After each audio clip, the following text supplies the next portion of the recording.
This is the solution video for exam 2, problem 4. Probably the hardest problem on the exam, in my opinion. This is kind of the one that really is going to test your knowledge. And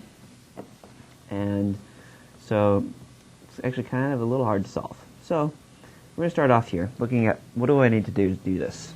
So notice here I've got two sequential circuit components.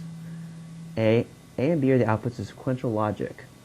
So A and B, we need to really make sure that A and B only change on the clock pulses, and that they stay constant through those between clock pulses. That's the first thing we need to make sure of. And the second thing basically is we're going to need to try to figure out DA and TB. These are going to basically, so we kind of want to watch how A and B are changing, and then we can determine DA and TB. And kind of like the problem we did on the homework, basically kind of solve for a truth table for DA and TB near those clock edges. And just something I want to double check to see if will I be able to create the truth table. Right before this clock edge, I've got XZ is 1, 1, 0, 0, 1, 0, and 0, 1. So I've actually got all four combinations. And so that means I will be able to create a truth table for DA and TB based on how A and B behave. And so actually I should be able to fill in this entire timing diagram. At least I think I can. I actually haven't solved this problem yet. So I'm doing this now for the first time. At least this is what I was thinking when I created it, that this should be solvable. So let's hope this works. So how do we solve this? Z and X. So I know how A and B are going to behave based on Z and X. Essentially is what this truth table is telling me. And so I'm going to rate Z in terms of X and Z bar in terms of X. So I know whenever Z is 1 and I know what the value of X is, I know what the value of A or B is. And when I have 0, I know what A and B are going to be with respect to Z in that case as well. And so, to start, we've got Z has got X A bar, X A bar B, and then I want to try to find the other X. So here I've got Z, X A bar B, and I've got Z, X A B, and so that's going to make this X B, and then if it's X bar, so I've got 2 with X bar here, there's no others, so X bar A. That's convenient.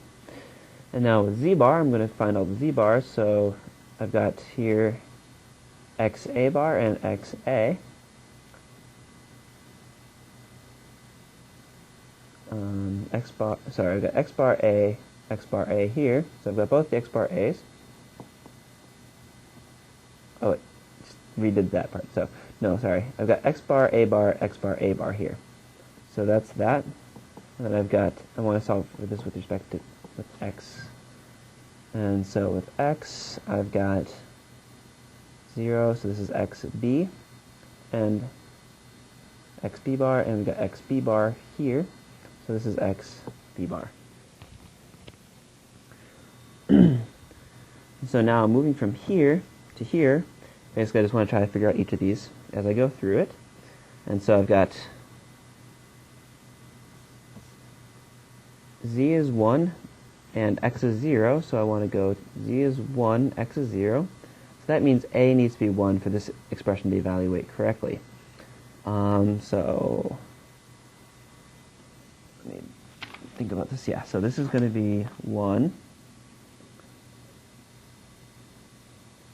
And now I've got here, I've got Z is 1, X is 1. So Z is 1, X is 1. The only way that these two expressions can now be equal is if B is also 1.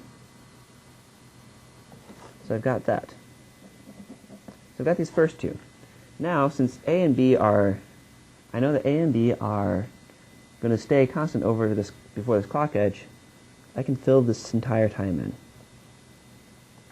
Now, moving on, I've got X is 1, Z is 1, And so this is x is 1, z is 1. That means b needs to be 1. And then x is 0, z is 0. So x is 0, z is 0. I need a to be 0. So a needs to be constant over this clock edge, and b needs to be constant over this clock edge. Now we get to this next one. X is 0, z is 0, nothing's changed, so a is going to need to stay this. And then we've got x is 0, or sorry, x is 1, z is 0, so z is 0, x is 1, that means we need b to be 0. And then to make this constant over the entire clock period, b is going to change to 0, and a is going to stay here. Now we've got x is 0, or sorry, z is 0 and x is 1, so z is 0, x is 1. We still need b to be 0.